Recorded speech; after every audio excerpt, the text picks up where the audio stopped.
오랜만에 진행되는 이러한 입시 뉴스라서 조금은 좀 재밌게 해보려고 했는데 입시 뉴스는 아무래도 재밌게 할 수 있는 부분이 그러네요.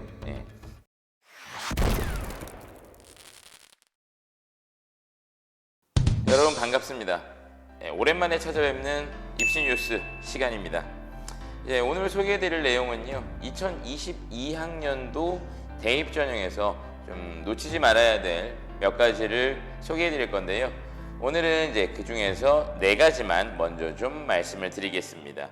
2022학년도 대입은요, 2015년 개정교육과정이 본격적으로 도입되는 아주 중요한 입시라고 볼 수 있고요. 그에 따라서 상당히 많은 부분의 변화가 예고되어 있습니다.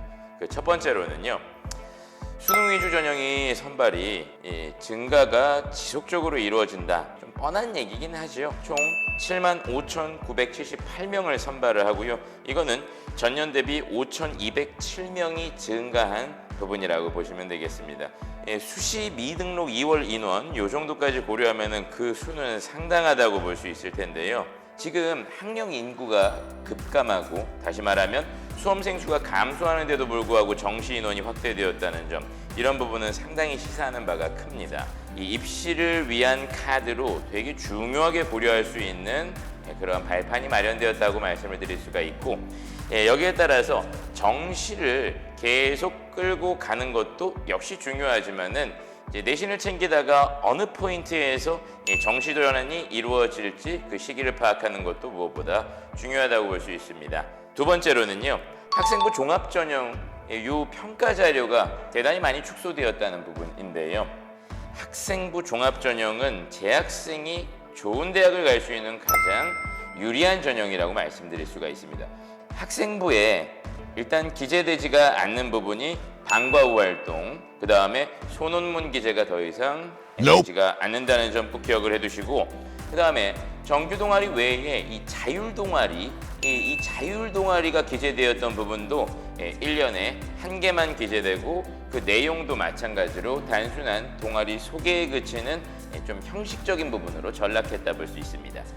자, 그 밖에 교사 추천서가 폐지되고 자소서가 축소되는 부분은 미리 예견됐던 부분이니까 크게 놀랍지 않은 부분이기는 한데, 그 외에 고대나 서강대, 외대 같은 경우에는 아예 폐지가 되어 있는 상황입니다. 자, 이제 중요한 부분은 학생부에서 가장 좀 중점적으로 다루었던 수상 경력 부분이 학기당 하나로 축소되었다는 점 꼭 기억을 해두십시오. 나머지 이제 전부 다 축소 방향으로 가는데 딱 한 가지 변화하지 않는 부분이 세부 능력 특기 사항은 그대로 유지가 되었습니다. 이 얘기는 이 세 특이 다른 학생부 평가 요소에 비해서 이 중요도가 상당히 증가되었다고 얘기를 드릴 수가 있다는 거죠.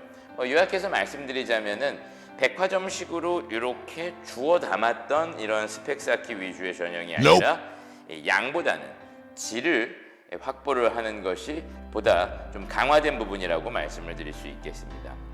세 번째로, 수도권 대학 중심으로 교과 전형 지역 균형이 확대되었다. 이 타이틀인데요. 자, 지규는 지역 균형 선발이라고 해서 속되게 말하면 딱지를 받아서 지원을 하는 거거든요. 다시 말하자면 학교장의 추천을 받아서 이 내신 점수 기준으로 해서 줄 세우고 해가지고 추천이 이루어지는 거죠. 자, 그런데 이게 교과 전형이라는 점, 건국대, 경희대, 동국대, 서강대, 성균관대, 연세대가 이 전형을 신설했고요. 대부분은 수능 최저가 적용이 되는 부분이기 때문에 좀 까다롭다고 생각을 할 수도 있지만은 결국 이제 비교과를 보지 않고 성적 순으로 이 내신 점수만 반영을 하되 최저만 맞춰주면은 얼마든지 좋은 학교를 갈 수 있는 그런 기회가 열렸다고 생각을 하시는 게 조금 더 바람직한 접근이라고 생각을 합니다. 자, 끝으로 약대 학부 신입생 선발. 기존의 이 약대는요, 되게 변태 같은 그런 전형이었는데요. 일반 대학으로 2년 동안 있다가 나머지 4년을 약대로 편입해서 진행됐던 기존의 방식과 다르게 2022학년도부터는 약대가 통합 6년제로 전환이 됩니다. 총 33개 대학에서 학부 신입생을 선발을 하게 되는데 무려 1,553명을 모집을 하게 돼요. 대부분은 수시 전형이지만은 단국대, 숙명여대, 이화여대, 중앙대는 정시 선발 인원이 수시에 비해서 많습니다. 하지만 이 얘기를 들으면서 나는 약대를 안 갈 건데 뭐하러 이런 얘기를 들어야 되느냐 이렇게 생각할 수 있겠지만 대부분 최상위권은 의대, 치의대, 그다음에 한의대 이런 부분을 선호하게 되는 것이죠. 이제 약대가 학부 모집을 시작을 했다는 점 이런 부분은 자연계열 쪽에서 최상위권의 대입 전략에 분명히 영향을 끼치게 된다는 얘기가 되겠습니다.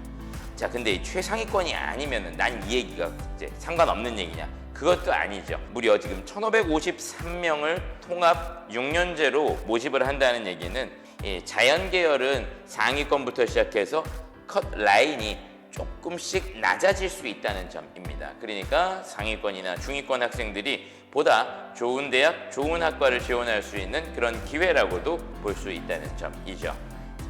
이상으로 이 4개의 항목에 대해서 소개를 해드렸는데요. 나머지 항목은 다음 시간을 좀 기대를 해주시고요.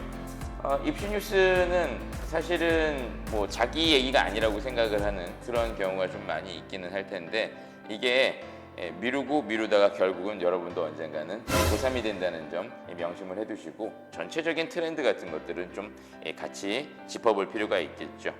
자, 시청해 주셔서 감사하고요. 지루하고 딱딱할 텐데 다음 시간에 조금 더 재미있게 구성할 수 있도록 노력해 보겠습니다. 감사합니다.